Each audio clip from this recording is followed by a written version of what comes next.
Hi friend, আপনাদের সামনে নিয়ে চলেছি আবার একটা ভিডিও। আপনারা কেমন আছেন? আশা করি ভালো আছেন। আমিও ভালো আছি। ফ্ল্যাটে কিভাবে পাইপ ফেলতে হয় আমরা চলে এসেছি ফ্ল্যাটে। আপনারা দেখতে পাচ্ছেন পুরো ছাদটা, চারিদিকটাই ঘুরিয়ে দেখতে পাচ্ছেন। আমরা এখন এসছি, আমাদের সব মাল মেডিসিন সব উঠানো হচ্ছে ছাদে। তাহলে চলো দেখা যাক তোমাদেরকে কিভাবে ফ্ল্যাটের পাইপগুলো ফেলবো আমরা। চলো দেখা যাক এরপরে। হাই ফ্রেন্ডস, তো আমরা মাল নিয়ে চলে এসেছি। এখন আমাদের কাজ স্টার্ট আমরা করে দিয়েছি।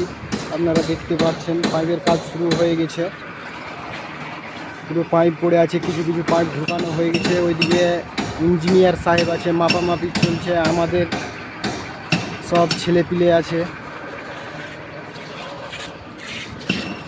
এই যে পাইপ পড়ে আছে, আমরা এখন মেন লাইন ঢোকাচ্ছি।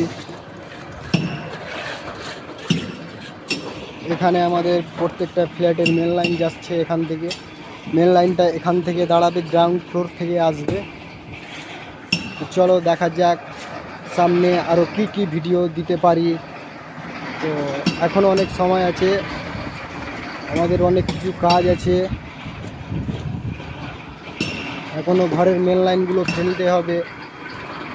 চলো দেখা যাক মেন লাইনগুলো ফেলে দিয়ে ফ্যান বক্সগুলো কাঁটা দিয়ে আটকাতে হবে আমাদেরকে। আমাদের সব ওখানে সেটআপটা রয়েছে। চলো দেখা যাক।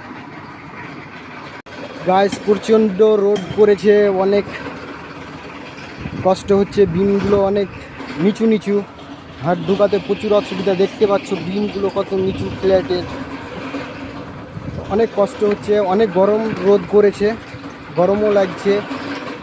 চলো কষ্ট করে কাজটা করা যায়, পাঁচটা ফেলে কমপ্লিট করতে পারি কিনা দেখা যাক আজকে। গাছ তাইলে ফাইনালি আমাদের কাজ হয়ে গেছে। আমাদের এখানে পুরো মেন লাইনটা খাড়ো হয়েছে, দেখতে পাচ্ছ। আমরা কমপ্লিট করে দিয়েছি পাইপ ফেলে। আবহাওয়াটা অনেক খারাপ, বৃষ্টি পড়ছিল, অনেক দেরি হয়ে গেল কাজটা কমপ্লিট করতে। ভিডিওগুলো ভালো লাগলে লাইক সাবস্ক্রাইব করতে থাকবা, শেয়ার কমেন্ট। আমি ভালো করে ভিডিও করতে পারি না, প্রথমত শুরু করেছি, দেখা যাক কতটি ভালো করা যায়।